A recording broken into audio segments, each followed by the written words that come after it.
Single dad sheltered twin girls for a night. Then learned their mother was a millionaire. #single dad. It was a freezing night, and the streets were silent except for the faint cries of two little girls, barely 8 years old, clutching each other under a broken bus stop. David, a struggling single father, was returning from his late shift when he saw them. Their faces were pale, their clothes soaked, and their eyes full of fear. Without hesitation, he took off his jacket and wrapped them both, whispering, "You're safe now." He didn't know who they were or where they came from, but something about them tugged at his heart. That single act of kindness changed his life forever. Because the next morning, when he discovered who their mother was, the entire town would start talking. This wasn't just a rescue, it was the beginning of a story that would rewrite destinies. Subscribe my channels, like and share. David Morgan was no stranger to hardship. A single father to a 6-year-old boy, Ethan. He worked double shifts at a gas station just to keep the lights on. Life had taken away much: his wife, his dreams, but not his kindness. One rainy evening, as he locked up the store and began his walk home, he spotted two small figures huddled beneath a bus stop bench. The rain poured mercilessly, soaking their tattered coats. When David stepped closer, he saw two little girls, twins with identical tear-streaked faces. "Hey, are you okay?" he asked softly. One of them shook her head. "We're cold. And Mom didn't come back." David looked around. No adults, no cars, just darkness. He couldn't leave them there. "Come on," he said gently. "Let's get you warm." He brought them to his modest home. Ethan's eyes widened when he saw the girls. "Dad, who are they?" "They're our guests for tonight," David replied. He gave them warm soup, a blanket, and his late wife's old pajamas. The girls ate quietly, whispering to each other. When he asked their names, one said, "I'm Lily." "And she's Lucy." "Where's your mom?" "Girls, She said she'd be back," Lucy whispered. David sighed.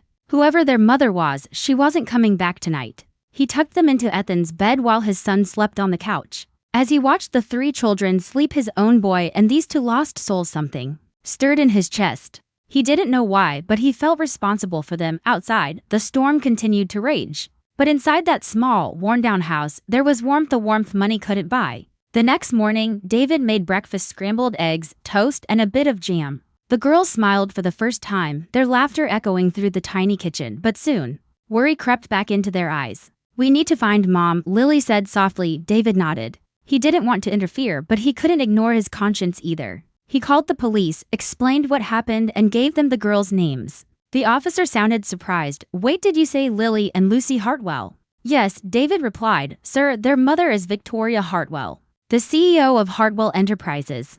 She's been searching for her daughters since last night." David froze. "A millionaire?" He looked at the two girls sitting at his table, eating from chipped plates. His heart twisted. He couldn't imagine the panic their mother must be feeling. Within an hour, black SUVs pulled up outside his home. A woman stepped out, tall, elegant, but with eyes swollen from crying. "Lily, Lucy!" she screamed. The girls ran to her, clinging to her legs. Victoria knelt, tears streaming down her face. "Oh, my babies! I thought I lost you forever." David stood quietly in the doorway, unsure what to say. When Victoria finally looked up and saw him, she paused. Her voice trembled. "You're the man who found them?" He nodded. "I just did what anyone would do." But Victoria's gaze lingered. This humble man, living in poverty, had done something no one else did. Before she left, she asked softly, "Can I know your name?" "David Morgan," he replied. She nodded slowly, as if remembering it.